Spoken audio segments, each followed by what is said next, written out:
Hey, how you doing? My name's Jerry. I will be your counselor for today. And you go by JB? That's correct. Awesome, JB. So I know when you came in, you did a whole bunch of paperwork. The front desk will give it to you as a copy on the way out. But as you were signing, do you remember going over the confidentiality statement? A little bit. It was talking about something like use. I've seen like mandating, and I've seen like elder something. I don't know. Absolutely, no worries. Yeah. So what I'll do is each time that we meet, I'll go over it really briefly. Anything that we talk about will remain confidential within this room. There are a couple exceptions. One being my clinical staff, so that we're able to provide you the ultimate quality of care. We might discuss some ways and brainstorm to, give you either resources or a higher level of care or just better care in general. Okay. Also, outside of the agency would be any reports of abuse to either a child, elderly, or to yourself, or any type of abuse that you're planning to do to someone else. Right. Outside of that, everything else is just you and me talking. What brings you in today? Just got a lot on my plate right now. Just tired, mentally, physically. That's really it. Baseball, school, family stuff. It's just all it's just coming all in one, like, just hit me. That's understandable. Yeah. Out of those that you named, family, school, baseball, what would be at the top of the list? In terms of what I'm dealing with currently, it would be family. Because Okay. I deal with baseball every single day. I've been dealing with it every day of my life, honestly. But yeah, I would definitely say family as of right now. Okay. Yeah. All right. And what about your family? Would you say is causing you stress or causing you to be tired?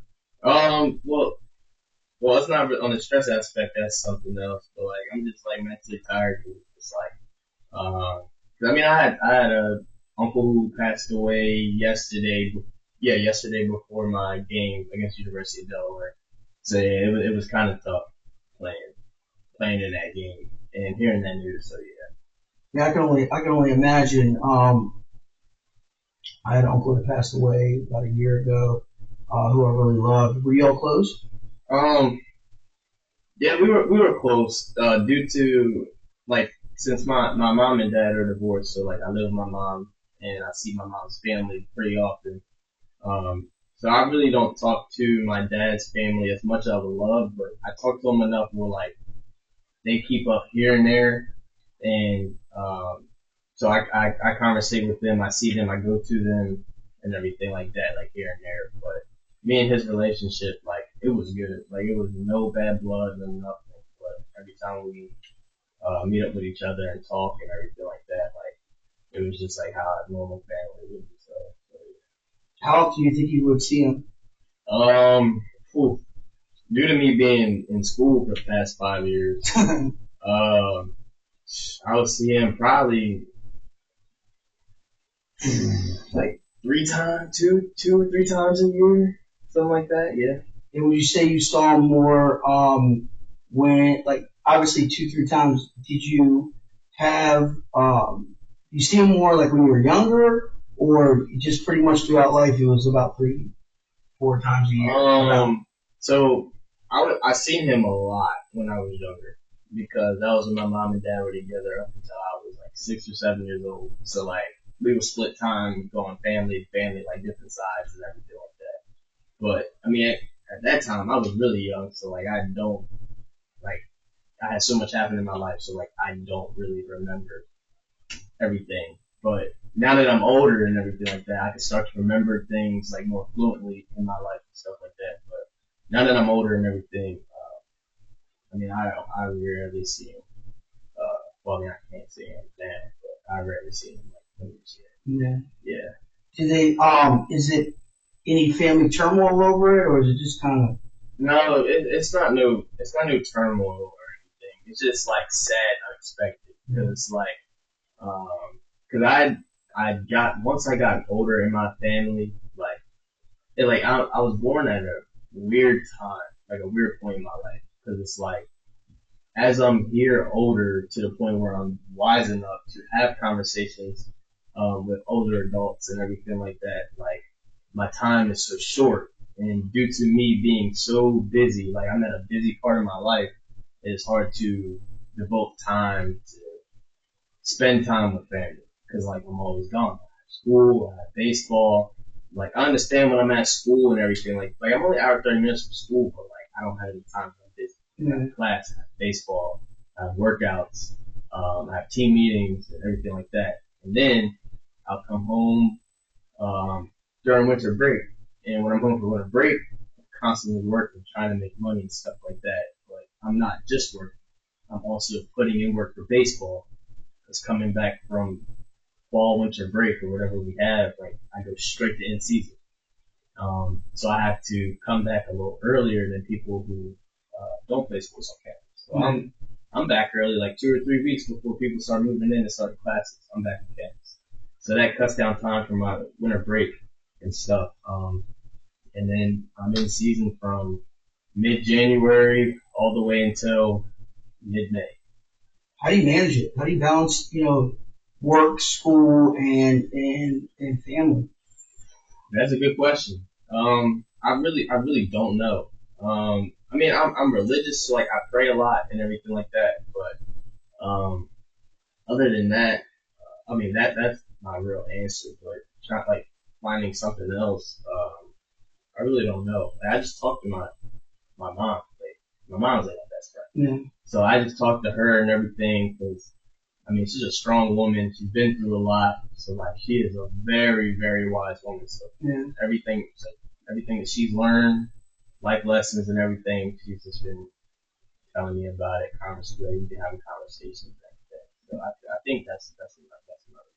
Do you feel that you listen to the wisdom that she it shares with you? Oh yeah, 100%, 100%. So like people say I'm a spit image of my mother, just in a male body. Yeah. So I mean everything that she's been telling me, I've been understanding it and I've been seeing it a lot more in my life as the days go on and as life gets tougher. Like when you have unexpected news that hits you and everything like that. Like for example, when my mom passed away and everything.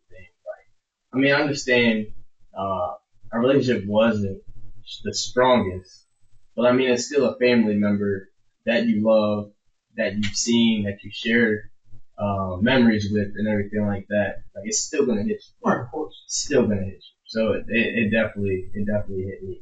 But, cause that was my dad's brother. Okay. And my dad grew up with a pretty rough, life. Like he had a pretty rough life. By rough, what do you mean by rough? So he's been in and out of jail for one. So he has 2 other brothers. He just lost one. Well, actually, no. He has 3 brothers, not including himself, and he lost 2. So the first one, my uncle Darnell, it was just he was the best. I never got a chance to meet him because I was like a toddler. Yeah. But he always, at stories that I've been told, that he's always taking care of me, made sure I had everything, shoes, food, clothes. Like if my mom and dad, like I mean, my mom and dad gave me whatever I wanted. Yeah. They made sure I was good. But my uncle Darnell made sure everything was on point. Yeah. So he was like another father. Right. That I couldn't meet because I was so young. I Yeah. had no conscience to understand. But I haven't really dove too much deeper into like his life and stuff like that. But the only thing I do know is he was a great guy. He was a great father figure to me, other than my father. But he wrote a note to my grandmother, which is my dad's mom and my dad as well, and saying that he was going to commit suicide, and he did. He did. So that's one factor that lays as a part of my dad and my grandmother and stuff like that. And then that really took a toll on my father. Yeah. So I think that was another factor on why he had a rough life growing up. And then losing, I mean, my aunt, which is one of his sisters, ended up having a stroke. She's had a rough life, getting abused by men and everything. So that's another reason why he just has an evil demeanor to him. Like he's he's protected, very protected. And then losing his brother yesterday. So it's like it's so much on my dad's side. Well, that my dad deals with and everything like that. But yeah. Do you feel that you are closer to your dad's side or your mom's side? I'm definitely closer with my mom's side. My dad's side, I feel like they definitely want to be more involved. Yeah. Yeah. It's just tough. And how do you feel about that? I mean, the way that I am, like I'm religious, so it's like right. Family's family. I'm not gonna hold a grudge or anything. Especially my family, I would never hold a grudge. Right. So like, as long as I'm on this earth, like, I mean, if you wanna make things right and everything like that, by all means, I'm willing to do it. But just know that the ones who always stuck beside me, no matter what, times got tough, they were still beside me. They were checking in on me and stuff. See, I'm the type of person, like, I don't really need for much. As long as you just check in on me and make sure I'm good, like, it goes a long way. Cause, but yeah, I just want them to know, like, the ones, like my mom's side of the family, those are the ones who's gonna get the higher end of the stick. Yeah. And then, cause, I have a goal that I'm working towards right now. I mean, it's a stressful goal, but by all means, in the Lord's will, I will get it. And it seems to me from what you're saying, both verbally and non-verbally, that your mom's side, it appears, has kind of stuck by you a little bit more than maybe say your dad's side. Was there any particular reason, or was it just kind of just how it ended up? It was just how it ended up. Cause it's like, it's weird though, cause it's like my mom, like, loves my dad's side of the family. Yeah. Cause it's like we all share a bond, like we all get along. Yeah. So like I mean, I really don't know. I haven't dove too much deeper. I just know that my mom conversates with some of my dad's side of the family pretty often. And like my mom, like my dad even called my mom even under the divorce. Like they were talking back and forth about the loss of the family member and everything. Oh yeah, another thing is like my dad lost his one of his nephews. Like his sister who had a stroke, he had a son and he was in the military and he would also that's one family member that besides my grandmother who I lost, he's one other family member that hit me the hardest because I was really with him for a whole summer. For like 2 summers in a row, he came over to our house every day for the whole summer. So he was like watching me and my older sister. And I remember sharing a lot of memories with him. We went to the military, of course. He had a son and everything like that. But he ended up passing away as well. And that one got me and my dad and my sister and everybody. That was a death that besides my grandmother. Yeah. But other than that, my mom conversates with my dad's family. Like some of them, not all of them, but some of them, everything. But my mom loves my dad's mother. Yeah. Which is my grandma. I heard you mention the greater goal, like that you have like a bigger goal in mind. What is that goal? I don't really like telling people my goal, but I mean I gotta get it out.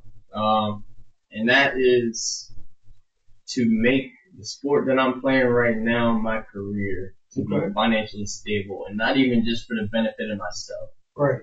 Absolutely. It's for the benefit of the ones who help me get there. Yeah. And what are some avenues that you can take to get there? It's very slim. It's very slim in terms of avenues when it comes to becoming a professional baseball player and making it a career. Because you got to think about how many people want. I mean, that's just all sports. How many people want to become a pro? baseball is like really the hardest because you got to think about in the States and internationally. Yeah. It's so many people, it's so much talent, it's so many different, like you just never know what exactly that organization or that owner is going to want or look for. Like, and the thing is, it's like, you have more, things to accomplish before you can get to the main source of like getting to the show. And when I say main source of light, that's what I mean by getting to the show, playing on TV for the actual Orioles team and stuff. But first you got to get in the organization. How do you do that? You just have to be seen by the right people in terms of getting connections, talking to the right guys and everything. So it's kind of tough, but it's so many levels before getting to the show. So you got to get in the organization for one. Once you get in the organization, then you got to go through rookie ball. And then once you get from rookie ball, you got to go to single A. And once you get from single A, then you got to go to double A. And once you get to double A, you got to get to triple A. And once you get to triple A, then you can get to the show. So that's just the ladder you got to get to. So you got to go through 3 leagues pretty much to get to, and where's the minor league and all that? The minor league is everything that I'm. So all those together equals the minor league. Everything. So whether I'm in A or double A or triple A does not matter. It's just, all, like minor league is anything that's not major league. That's correct. And so how hard is it to get from where you are now to just the first level? I mean, it's pretty tough. I mean, it's pretty tough right now to get to the first level. And to get to the first level, you got to get drafted, or you got to get signed as an undrafted free agent, or so like you have to get through that part first. And once you get through that part, it's going to be this. You have to get through the same process again, at the same level of difficulty. Because I mean, you go through rookie ball, single A, like that's that you have to do good in there. Once you do good in there, you go to double A, and then the competition gets better. So you have to keep up the same consistent numbers that you did to get there. You have to do it in double A. And then once you get promoted to triple A from double A, you have to keep the same consistency every single time. And then when you hear, like in baseball, oh, they're calling the person up from the minors, is that always from triple A?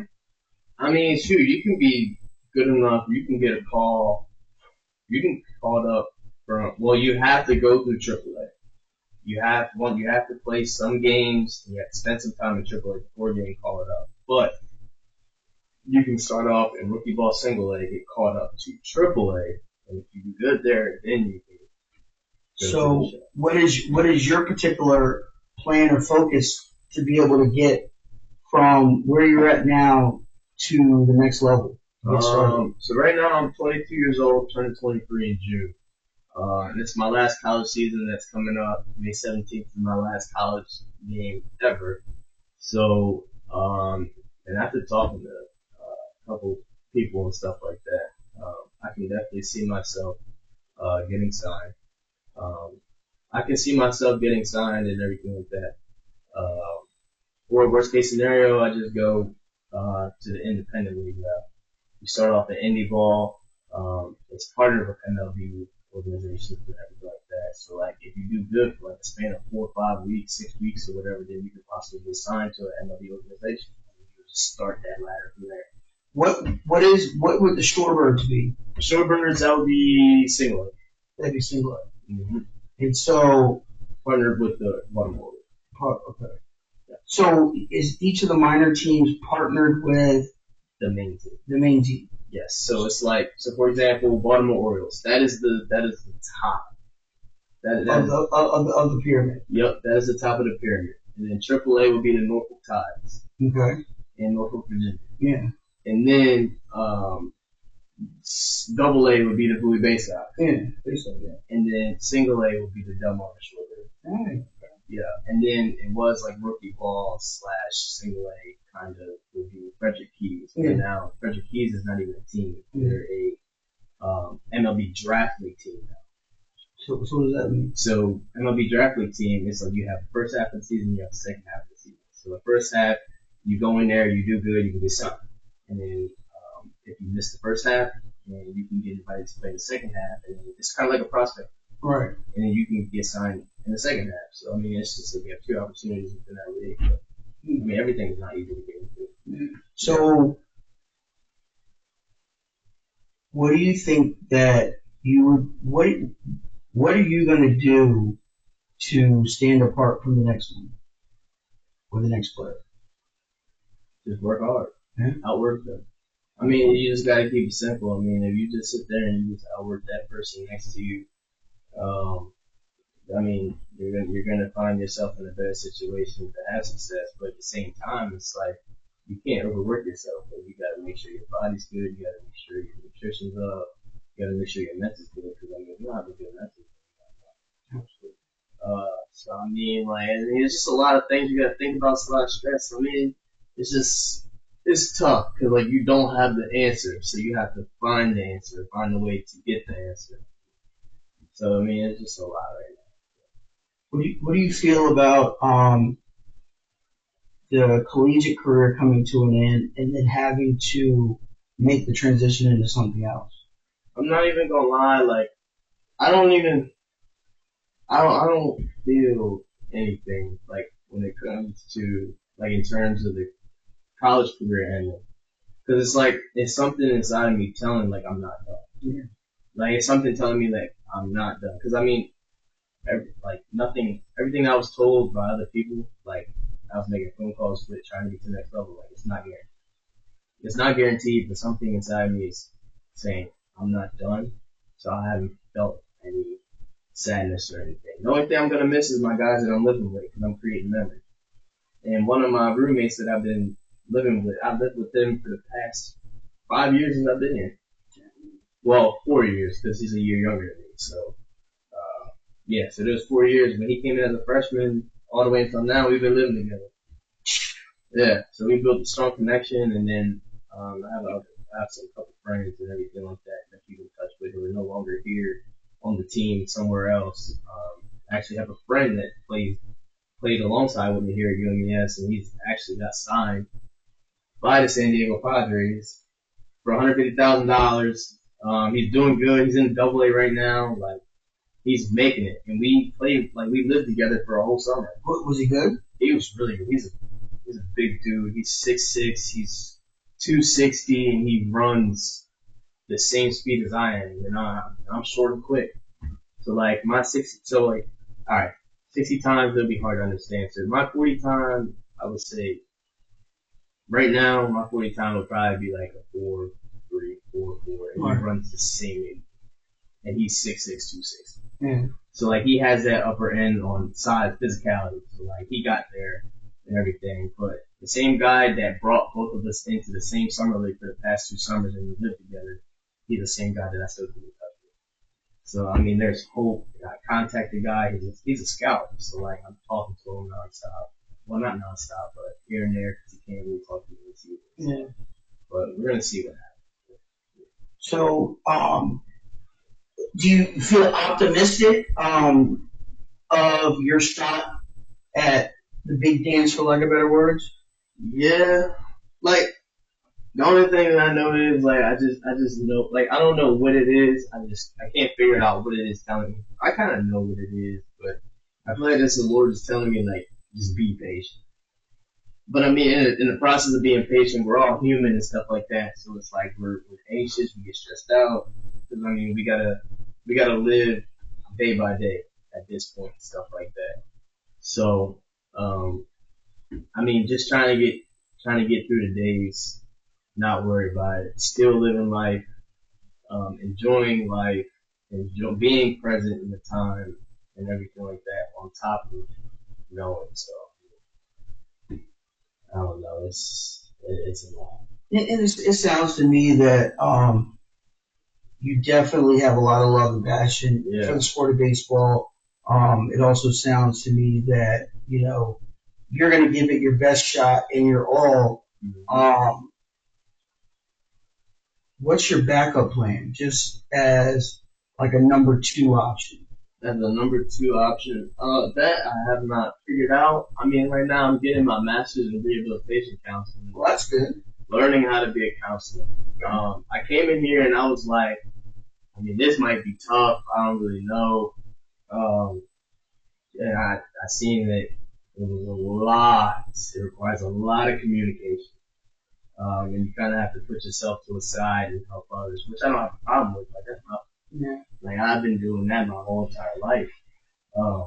But trying to figure out, like, if I want to do this, cause I don't like talking about, like, myself, like, success-wise and stuff like that. I mean, I have people say, I'm gonna keep it very humble. I have people say that I would do okay in this, but I haven't came to that realization like, all right, maybe I will be good in this, be okay. I haven't came to that realization, but I graduated college with my undergrad in exercise science. Okay.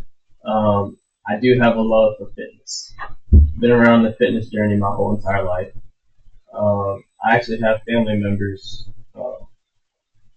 not outside of my immediate family, who are pro athletes. So, I mean, I've been around it my whole entire life. And I just have a love for, like, helping others achieve their goals. And in terms of exercise science, like, fitness goals.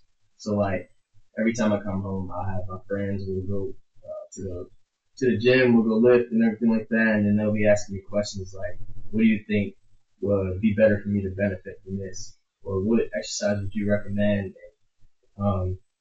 Just by, I had great professors here at UMES teaching exercise science, so like, with the help of those professors, I'm able to just come off the top and just help them and everything like that, and we just stay consistent with it. It's like clockwork. So, I could be a personal trainer. That's something that I really wanted to do before I came to get my master's. I'm kind of up in the air becoming a personal trainer, be a rehab counselor. My girlfriend, she's coming to UMES next year to get her doctorate in physical therapy, which I could do. I have plenty of options. How would it look as a personal trainer? Do you think that or the rehabilitation counseling, which one of those would kind of be the top of your priority or the top of your list? I wish I could tell you. I really don't know. But I do have, personal training, like, I find it cool. I can make connections with pro athletes and still be around here. Yeah. So it's like, if you have pro athletes, pro athletes, they'll do whatever it takes to get their body in the best shape, like, in their life. Like, they'll be willing, you'll get good clientele for one, you'll still be around the sport, you'll be traveling, of course, because pro athletes live all over the country, they just don't live in one spot. They'll typically train in the same areas, like Washington, Arizona, Florida, stuff like that, like down south and everything. But, the connections that you can build your clientele, that's a pro that personal trainers can do. While you're training them, you'll be training yourself at the same time, so you'll be getting that physicality, you'll be getting that fitness work in and everything like that. It's a lot, but at the same time, it's like, I understand how much the mental is on a person. So it kind of is like, it's like devil's advocate. Yeah. At the same time. It's like, which one do you really do? One of the things I heard you say, though, it appears to me, number one, that baseball is the focus right now. Yeah. And anything else that comes after is really just going to be second fiddle or second string or second option. Yeah. And the crazy thing is that with your mindset and your focus and your drive, I don't see how you would have any type of problems once you get into the mix, kind of working your way up. Yeah. What do you do now to kind of prepare your mind, prepare yourself to be able to, calm the noise down around you and focus on your baseball? Prayer. Okay. Prayer. It's not much to explain. offer the prayer, but I mean, I'm not going to speak for anybody who's not religious, but for those who are religious, understand how powerful it is. I mean, even when times is tough, even when times is good, you still have to pray. Because I mean, just as quick as you can get something, he's quick to take it from you. He will humble you so hard. Very true. And very, very true. And on top of that, I play a humbling sport. Like my sport, you're mandated or required to fail 70% of the time. So if you're playing a sport that you know you're gonna have more failure than success in, like I don't know what else to tell you. I mean, it's not fit for me. How do you deal with the failure side of it? You just gotta think otherwise about it. Like you can't think about fail. You gotta think about okay, I'm gonna learn from it. Absolutely. And I mean, it builds character. It teaches you a lot about life and everything like that. But at the same time, it's like the sport. It's so fun. I mean, you can ask a fan who had a dream to play professional baseball, but couldn't due to life, but they're still around the game. They go to the games. They're like diehard fans. Like you can ask any fan in the world how much baseball means to them, even though they're not playing. Absolutely. Like it's just a majestic game. Like for example, like you have majestic players like you have Babe Ruth who paved the way. For myself, colored people, we have Jackie Robinson, and it goes all the way back to the Negro Leagues, and you can dive in and do your research then. And then we can go into like after the color barrier was broken, you have Barry Bonds, who he's not in the Hall of Fame, but should be. Everybody knows it, but I mean, in a business, everything's not going to be flowers and sunshine and stuff like that. So, I mean, he's one of the greats, and then you can go everybody else internationally. You have Albert Pujols, you have Miguel Cabrera, like everybody, Ichiro, like for people who are like Japanese, it's like, I mean, it's so much impact on different cultures, and I'm just sitting there and I'm like, I understand that, and I really love that. Like, what if I can be one of those inspirations to people and make an impact on people back at home in my small community, or just keep the tradition, keep the impact going, like in a new community that welcomes me to their home. Absolutely. Yeah.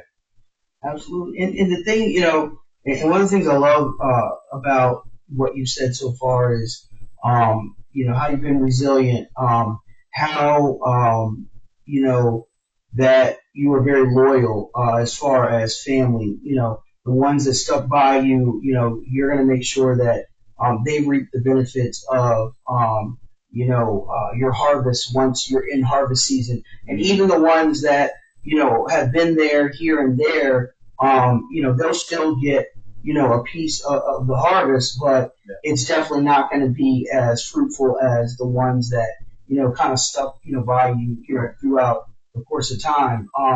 It also reminds me of, Henry Ford. And, Henry Ford, he was not a scholar. He was not a, educator or anything like that. He was the person who developed and came up with the Ford Motor Company. And basically, everyone always told him what he couldn't do, and he would never take that for fact. He would just stay focused and say, well, I don't want to hear that. Do it anyway.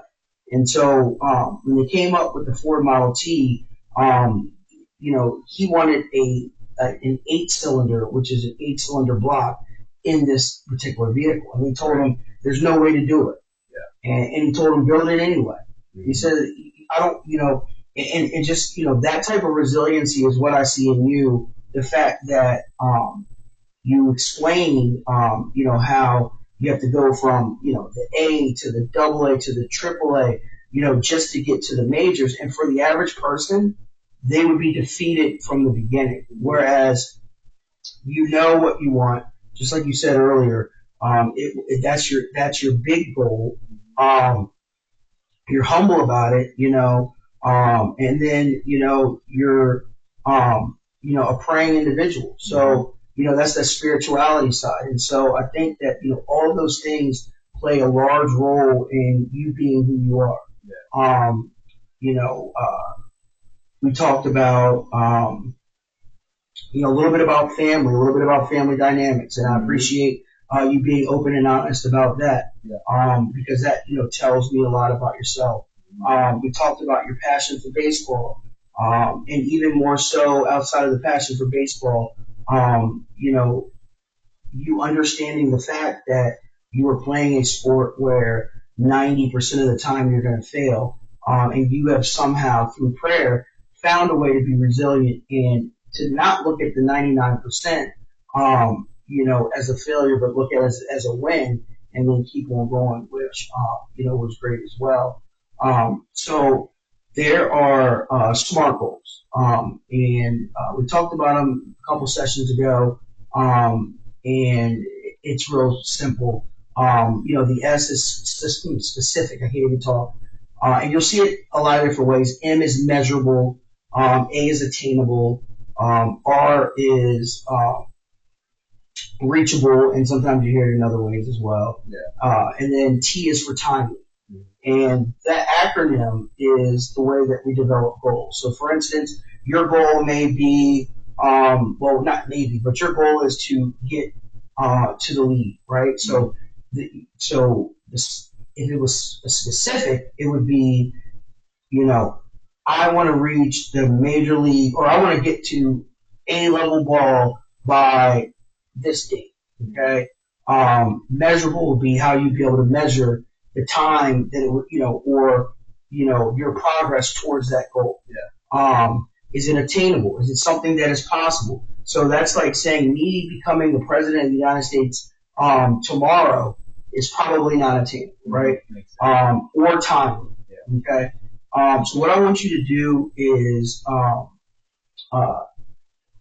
over the next week before we meet, I want you to take your big goal and create it into a SMART goal. If you need more information, I can send you an email with the video that you can watch. You can call me as well. I know we went over it before. We've been over it in group. So, I can always send you a refresher. But kind of put that into a SMART goal, which I feel will help you to kind of reframe it for yourself as well. Outside of that, do you have any questions? I do not. Okay, excellent. Well, JB, it was a pleasure. I'm glad you came in. I will see you next week at the same time. Sounds good. I appreciate you. I look forward to it. Awesome, man. Thank you. Thank you.